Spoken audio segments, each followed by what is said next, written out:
I thought I'd talk to you about the post-op management of pituitary tumors, at least from a neuroendocrinologist perspective in terms of what we um, specifically want to look for. Um, this is the outline of my talk, introduction, pre-op, perioperative, post-op, and then some cases in conclusion. Specifically, I want to dedicate this specifically to fellows who are managing these cases. I think I'm given 30 minutes, so I'll try and make it stay within time. So we know pituitary tumors or lesions are actually quite common, and most of them are actually presented incidentally. But if you are presented with a patient with symptoms, if they are not incidentally found, they're most often found with mass lesions or with hypo or hyperfunctioning of the pituitary function. Important to know that not all pituitary tumors need surgery, and unfortunately, not everybody needs surgery. So, and it's important to know that because obviously you're not going to be treating them with surgery. But the surgery, if it's indicated, will need to be assessed preoperatively to ensure that things go smoothly during the surgery, immediately during the inpatient perioperative management, and then post-operatively short term, and then you also have the long term in terms of whether or not you need to follow them up long term or they can be discharged back to their GPs. We generally take an approach of if the patient has their own endocrinologist or PCP, especially if they're living far away, we generally give them the option of going back to them if they choose to, rather than coming here every few months for follow-up. So we look at their history, look at their examination, do all the things that you would normally do. It's essentially you want to make sure that the functionality of the tumor, because obviously that will dictate how we treat these patients. Importantly, especially preoperatively, is not to miss underlying adrenal insufficiency or diabetes insipidus. We do find patients with mild DI that can actually not know that they have because they're overcompensating their drinking. So, and they may run into problems during surgery with their electrolytes. So that's important to make sure. Some places do, or some centers do advocate treating their thyroid beforehand because of certain post-op complications and comorbid conditions. I generally don't mind if they're not treated, but if you find it and you know it's easily treatable, then there's no reason not to treat them. We generally not treat these sex steroids and growth hormone until much later. And obviously, from an anesthesiological standpoint, we want to make sure that these are addressed prior to surgery.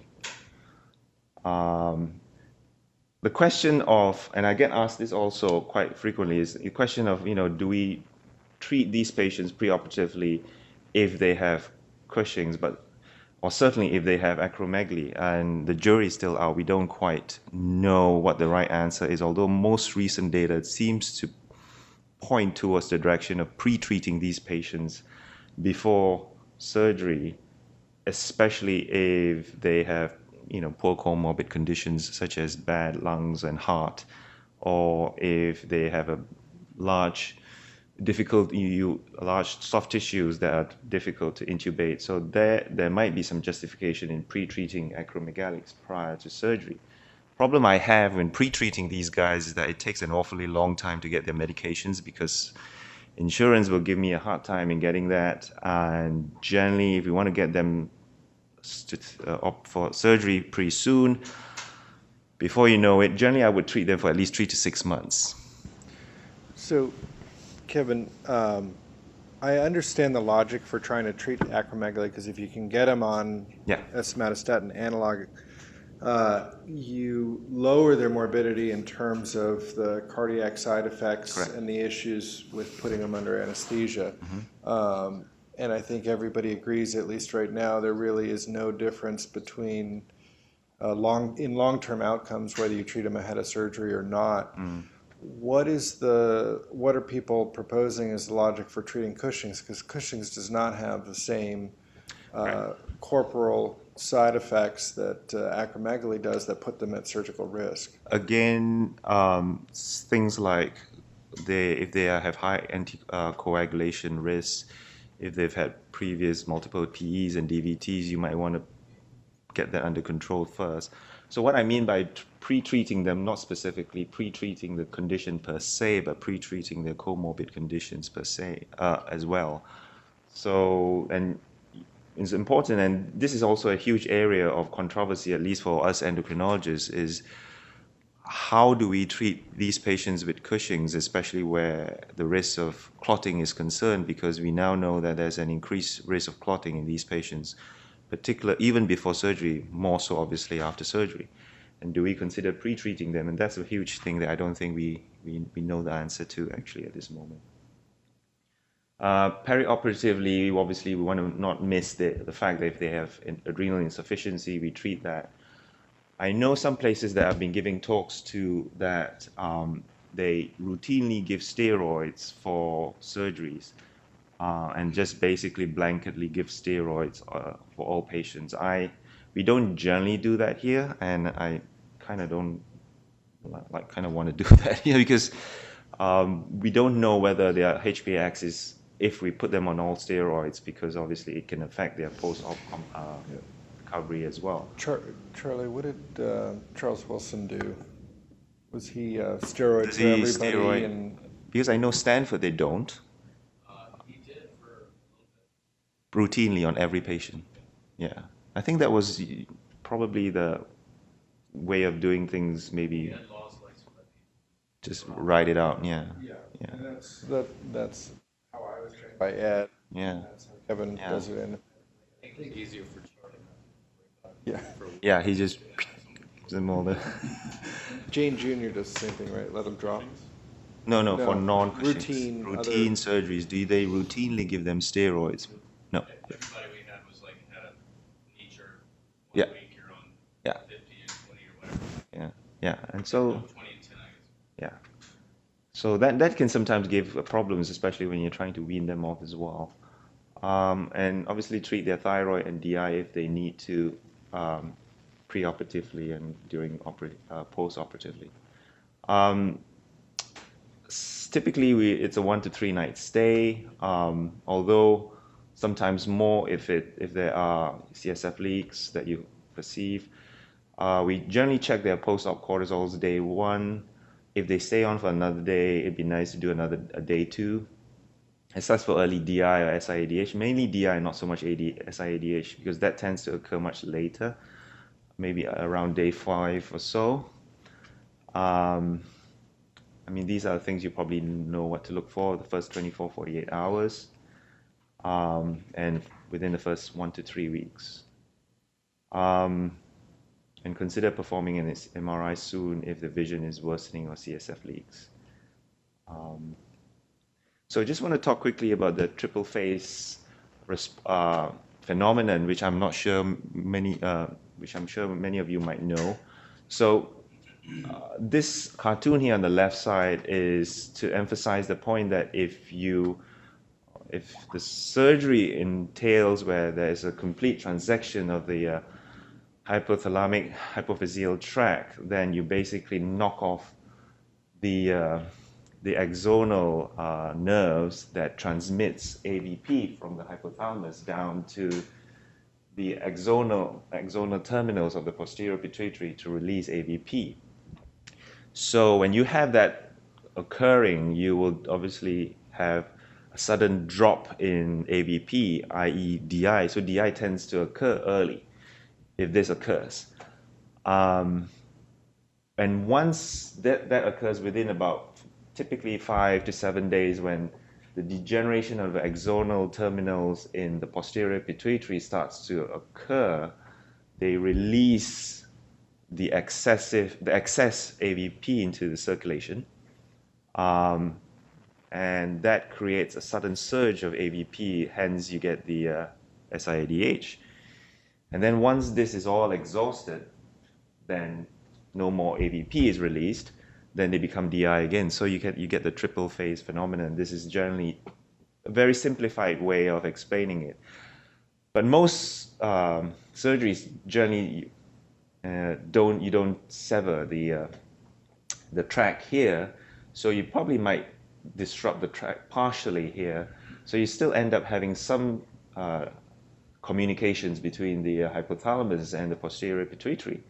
However, if you do sever a little bit of the axonal axons here, so the effect is actually less pronounced than than the triphasic response. So you may not necessarily develop DI because the remaining axons here are still functional and they're able to work in producing AVP. But as the degeneration occurs over the next 4 or 5 days, it might again give you a dump, a little bit of the AVP out, so you might end up a little bit of a bump of AVP production. So these patients might generally not present with early DI, but they might present with SIADH later, maybe in about day 5 to day 7. And then once this is all done and once they've dumped all the AVP, generally these guys here that are still functioning are still able to maintain that function and continue to compensate for the AVP. So you end up not having DI. So you might end up having just SIADH and no DIs before and after. So DI, just look for polyuria, polydipsia, and hypovolemia. Generally, we do urine specific gravities, osmolality, and sodiums. The important thing about DI management is to treat them as needed. In other words, if you find that they need to be treated with DDAVP, I generally give them just a stat dose and then see what happens, not scheduled dosing. Because sometimes if you give them scheduled dosing, they end up continuing with the scheduled dosing, and then when the SIADH occurs, then you hit a great bump and then the sodium drops, and that's not good.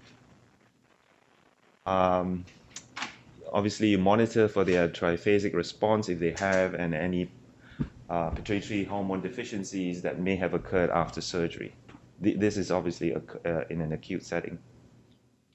SIADH, plasma osmolality tends to be low, urine osmolality tends to be higher, but generally these patients are euvolemic because they are not losing free water, they are kind of retaining free water, causing somewhat of a dilution of hyponatremia. Make sure you not miss undiagnosed AI, because AI can also present with hyponatremia, and the treatment obviously is steroids and not fluid restricting them. Cerebral salt wasting syndrome, I don't know, I don't get a sense of, do we see many of those here, do you think, in the literature, Zach, do you think? Say that again. Salt wasting. How often do you encounter that? I mean, we certainly see salt wasting. We don't see it in the context of pituitary or paracellars. Yeah. We see a lot in the context of ruptured subarachnoid hemorrhages and other brain tumors, and especially described metastatic tumors associated with lung primaries. That's a common one. But I think the other thing to keep in mind are just the normal postoperative fluid shifts. So I know that you get called all the time, and I've gotten called, and the fellows get called because suddenly the two scenarios are the acromegalic patient that we've cured, who will always have a diuresis in the first 24 hours. Absolutely. Because of the drop in growth hormone. And growth hormone is has fluid retention properties, so when it drops, then you just...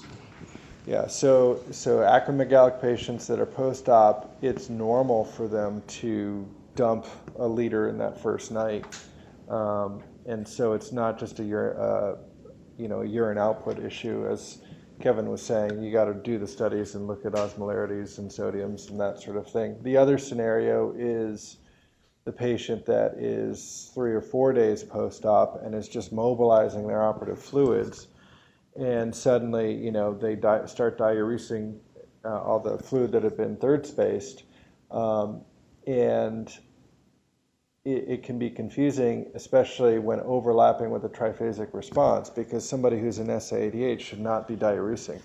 Okay. So you don't know what you're doing, which is which. So. And do we know exactly the mechanism of the salt wasting? Primarily with Brain natriuretic peptide. BNP. Okay. So, but generally, the key thing is they're usually typically in terms of the volemic status, they're losing free water as well, so they tend to have some degree of dehydration as well. Treatment, either fluid strict. We don't seem to be using as much the Vaptans as we like to, but the few occasions that we use that, we found that very effective. Patients need to be hospitalized to use that. It's a very expensive medication, so we sometimes get some kickback from pharmacy, but generally, at least here so far, we've had no problems getting that. And patients do respond quite well on tolvaptan orally, at least in my experience. So for acromegaly patients after surgery, don't measure the IGF-1 because it's generally not going to be very helpful because it takes a while to drop. Growth hormone is typically more helpful because it drops faster because of the shorter half-life. So we generally measure growth hormone on post-op day 1 for acromegalics. We also measure prolactins in patients with prolactinomas because it's helpful to know whether or not the tumor is successfully removed or not. But for Cushing's, the important thing is we like to measure their cortisols post-surgery at least every 6 hourly. And I know some places don't do that routinely. They send the patient home after the surgery, but we like to do that. Endocrinologists, we like to look at numbers. And the more numbers we have, the happier we are. So we measure these levels to give us an idea of the potential of whether we need to consider going back in or whether we can tell the patient, potentially the patient remission is achieved or not. So, Zach, we had much stricter criteria with that old field. Say that again, sorry? We had much stricter criteria for cure, less than 1. And so for this? Uh-huh. Okay. That's a hard criteria. It's a really hard criteria, but routinely he would get to that level. So, the literature is kind of all over the place, and it's similar to the acromegalics, where each year or two the number creeps down lower and lower. For a long time, the accepted value for a cure was less than 2. There are people, including Ed, that are proponents of less than 1. My personal preference, and we've discussed this before, is to try to let them get down to somewhere between 1 and 2 unless they're symptomatic. So if they become blood pressure is unstable, they're miserable because of their Addisonian symptoms, and they're let down in the single digits, we'll treat them. So I think that treating the patient is more important than documenting the cure. Right. But you wouldn't consider, if they had a cortisol of 4, that's still... Would I consider giving them steroids? Well, no, not necessarily giving them steroids, but in terms of predicting long-term cure... I'll have some data afterwards. Okay. Sorry, I have a question to the slide before, actually. So the medical board university, I love the question that you use for SIADH, cycling, the antibiotic. And I've never seen anyone using it to treat it, but Oh, doxycycline. yeah. I've never used it, and I've never heard anyone using it in practice, but it's like they question it a lot. yeah, it's because it works on the kidneys. Yeah, it's in the literature. I mean, it works on the kidneys to act on the renal tubules. I think that it's safe to say that what appears on the written neurosurgical boards is about 20 years out of date and not relevant to everyday practice. And it's cheap compared to the Vaptans. I mean, in neurosurgical boards, I meant the step exams. The step exam, yeah. Well, they're even more out of date. I was just surprised because every step exam I had There, yeah. I've seen that demeclocycline and doxycycline. I don't know how effective it is, but I've never used it before. So, um, what's that I need to show? Yeah. So this is some NIH data basically showing that if it's less than 2, it's predictive of post-op remission, but between 2 and 4.9, they are proposing not for reoperation. And it's interesting because everywhere I go and I give this talk, this is usually a contentious issue because some places don't go back in for second surgery. And Zach, I don't know, what criteria do you guys, again, this is an ongoing issue. Yeah, I think Cushing's is the bane of my existence. And Which is why I'm having this discussion. And the decision for second surgery versus waiting and seeing versus radiosurgery or medical management is the bane of my existence. I think a lot of it depends on whether or not it was an image positive or image negative Cushing's tumor. So certainly if it was image positive and you get the image tumor out but didn't do a full exploration of the rest of the gland, just relied on the imaging, that's a very good reason to go back in and explore the rest of the gland. Yeah. If they've had a full gland exploration, if they have tumor that is clearly out laterally in the cavernous sinus, it becomes very difficult to resect. Or if it's somebody who has relatively what I would call malignant Cushing's disease, and I don't think that's a real term, but it's my term, where they're very medically symptomatic from it, have a lot of comorbidities, and you go in and you basically do a total hypophysectomy up front in an attempt to cure them regardless, and they're still high. I don't think a reoperation is going to be worthwhile. So you've got to have a fair amount of gland and something that you didn't explore to do it. If I've explored the whole gland, I think that going back and doing a hemihypophysectomy, if you've got direction from either imaging or sinus sampling, is appropriate. But it is a tough call. Yeah. It is a really tough call. So this is always contentious. So I've just put it out there just for you guys to think about. Okay. So the sequelae could be, it's probably 3 possible scenarios. Obviously, we want to achieve this remission, but occasionally we don't. So if the persistent part is where you've taken out most of the tumor, but you still have some left behind, so the patient continues to have high cortisol levels. But occasionally what we've seen with our patients recently is we've taken maybe 95% and still a remnant of tissue left.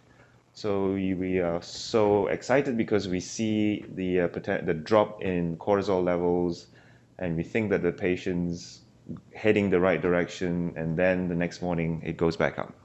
So this is the recurrent part of it, which is a little annoying, but certainly it's not unusual to see it. So we see them 6 to 8 weeks. This is for all patients after surgery, and then potentially 12 to 24 weeks, depending on when you guys want to do the MRIs. Repeat MRIs after surgery, generally it's 6 to 12 weeks post-op, and then periodic monitoring. So I have a couple of cases. I think, so this is a 42-year-old female with amenorrhea, decided to stop a pill, continues to have galactorrhea, and her prolactin is not terribly high, but high enough, and a macro that is pushing up the chiasm. So we tried her on cabergoline, but unfortunately she didn't tolerate it very well. And this is the MRI, as you can see. So she underwent surgery, but developed DI, as you can see, and we treated her with STAT-DDAVP that did the trick and improved the sodium levels, and she was sent home with no medications.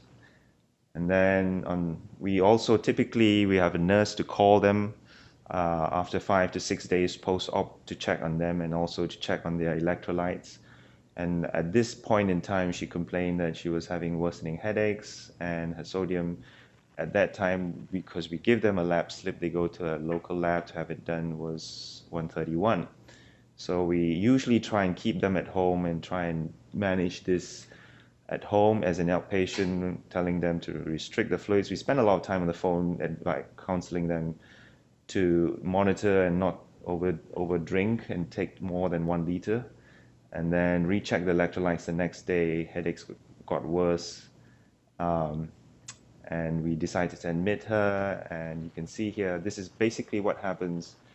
So she initially had a DI and then had hyponatremia. So this is the typical triphasic response. So we gave her normal saline, and that improved, but it actually took quite a while, perhaps about 4 days to improve.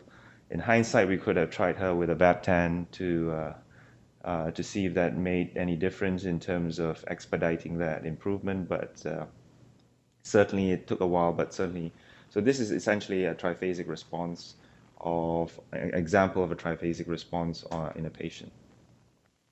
So this is actually for the endocrine fellows I give this to, but so question is, there's more than one right answer. What factors predict increased risk of persistent post-op DI?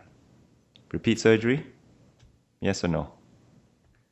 Intraoperative CSF leak? Yes or no? Is this all of the above? No. It's not all of the above. Acromegaly, with a large tumor. Cranials, Rathke cysts, or if they were preoperatively hyponatremic. So this is basically what we almost all of it. Okay. An acromegalic. So this is again okay. So straightforward acromegalic. Had surgery. 6 weeks. Came back. IGF-1 295. Otherwise, no symptoms. Random GH of 1.5. She's a little upset, thinking that she still has the disease. And usually we have to deal with these upset patients when they come back. Why is it that my numbers are not back to normal? And why did the surgeon not take everything out? This is the tumor.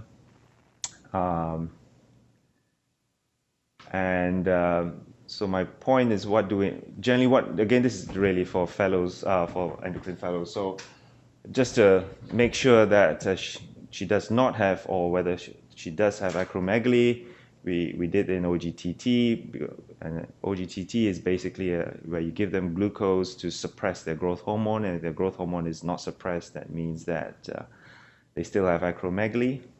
But the point I'm trying to make is measuring IGF-1s even after 6 months, even after 3 months, there is still, in acromegalic patients, there is still about almost 40% of patients that are still high. So don't go tell the patients that they still have acromegaly if their IGF-1 is still a little high after 6 to 8 weeks when you see them, because it can go out to as far as 3 months in terms of their IGF-1.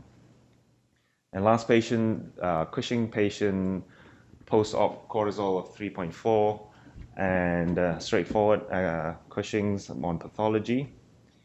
But discharge, was feeling well, and 3 days later was feeling unwell. Think you got to think about is, what's happening. So she may have gone into an Addisonian crisis because of the fact that this is a delayed drop in her cortisol levels. And this is what I want to in answer to your question, Steve.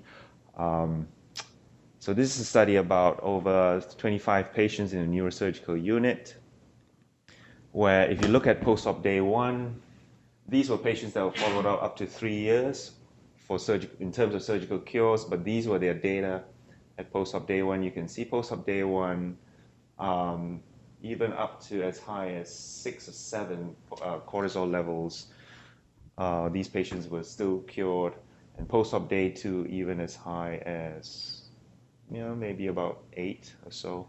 So whereas those patients, if you have patients who are up here, maybe about 34, 35, definitely you know that they are not in remission. So those are surgical failures. And for those patients with surgical failures, you can see for post-op day 2, as high as, what, 25, you know that you can probably tell them that they're not cured, though. So it gives us an idea of what to tell the patients in terms of predicting. Yeah, I also have a suspicion that as we get better at doing the surgery and there's a tendency overall to preserve more of the normal gland, that you see more of a normal, normally there's a postoperative surge in people who don't have Cushing's that you operate on their pituitary. They'll have a bump in the first 2 or 3 days and then drop down. And then it drops. And so there's this sort of, I think there is the group that has the delayed cure, so to speak.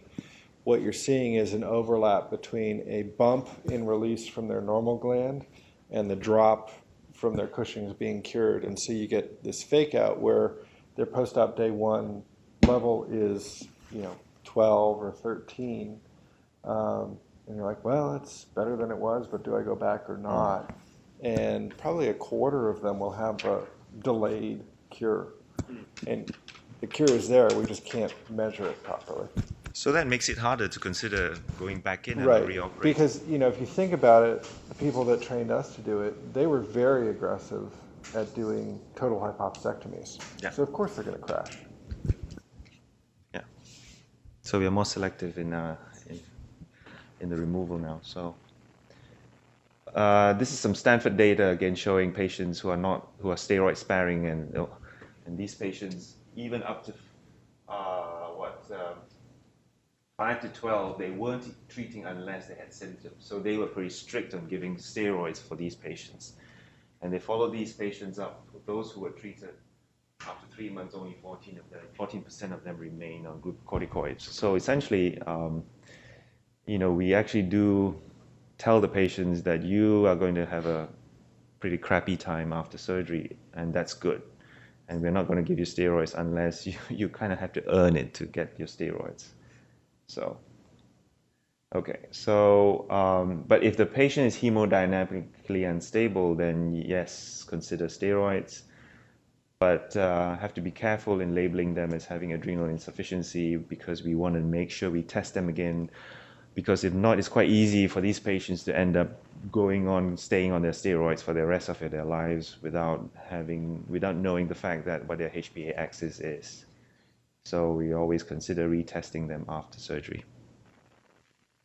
So the most important things, especially after surgery, to look for are the sodium issues and the potential that they may have adrenal insufficiency. And so those are the 2 things that are you should not miss.